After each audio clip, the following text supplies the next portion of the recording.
So, hello everyone, how are you? Hope everything is going well and good. So, I am Pallav today back with another video on XSE. So, today we are going to exploit again XSE attack. Okay, so we can say XML external entity.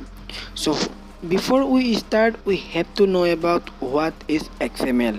So, XML is a standard for exchanging structured data in a textual format. So, in simple word, we can say XML is a query language that actually exchanges the data between web browser to our server. So, we see this is actually simple format for the data structure, how it actually communicate through our browser to the server. Okay, so this is how actually XML work. So how XML actually data exchange work, they actually use XML HTTP request object. So how actually browser communicate through the web application, so response. So this is how it actually work. I actually attach a diagram that actually may be helpful for you. Okay, so now the point is, what is XML DTD? So we can say document type definition. So DTD we can define to extract some documentation from our XML parsing. It may be users detail, or it may be some files like that. Okay, so I added some risk factor. I added also, as we explain what is some common types of XSE attacks, right? So as we see, the application parses XML document. Okay, so yeah, in some web application they are not actually really sanitizing and filter out the user input. In this case, an attacker can able to control that parsing element. So that case we can actually perform, and we can exploit against XSE. So there are the different types of XSE attacks. We can say SSRF, we can say OS command injection, and lots of, and we can actually also do local file inclusion. Okay, so now we are going to use a lab how we can actually retrieve the local file. So let's see.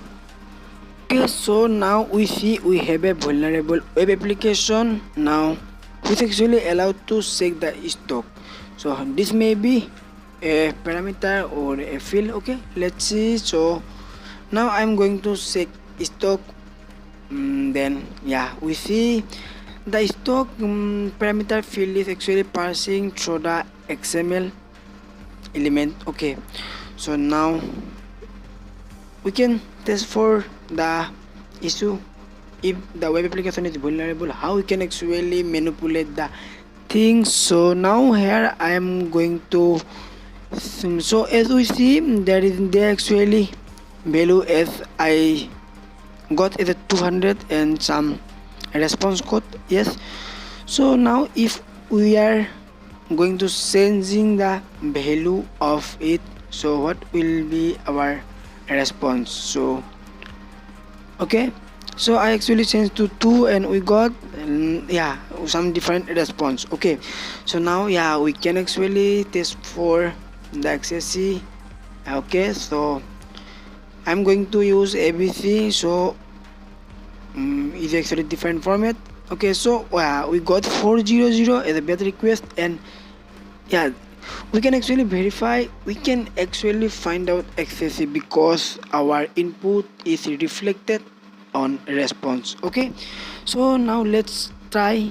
Okay, now let's try how we can actually manipulate the internal file. We are going to manipulate the etc passport file, which actually contain all the passport users detail. Okay, so now I am going to define document, like I am going to use doco type, which is actually standard XML format to we can actually parse the document query. Okay, so I'm going to now define the root. So as the root we see is toxic, this we can define as a root element.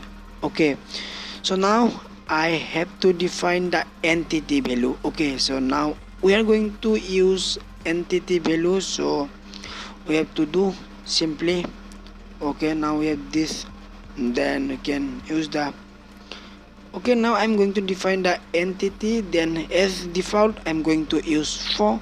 Okay, then yeah, I just take one value as a bar. So now, okay, then close the all the text that we have already opened.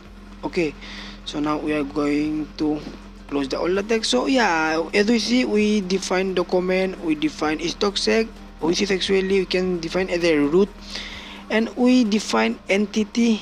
Entity mean we are going to communicating through, and we are going to parsing some XML. Okay, and we use for as a default, and we use bar is nothing, we just define some value. Okay, so now here I have to define the for value.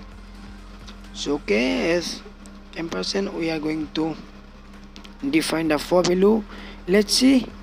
Okay, so as we see, our bar is reflected which we have defined in for entity, right?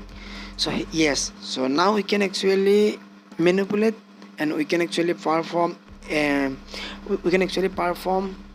our XXE attack against our server. Okay, so now I'm going to, so now we have to actually define the system call. Yeah, in XXE, and as a system call which actually call the system. Okay, so now I am going to define the system call. Okay, so you can simply edit the system call, and I'm going to use local file. So I use the file protocol, and I use etc password. Yeah, we everybody know this is actually root folder. Okay, so now, oh yeah, so we got the root access, we got local file inclusion using XXE. So this is how actually XXE work, how we actually need to verify XXE attack. So as we see, we verified like document with just verified entity. This is actually nothing more. Is actually if you are going to in simple way, this is, and take it in make simple. Hope you learned something today. I will come with some another video for today. Bye bye, tata, see you, take care.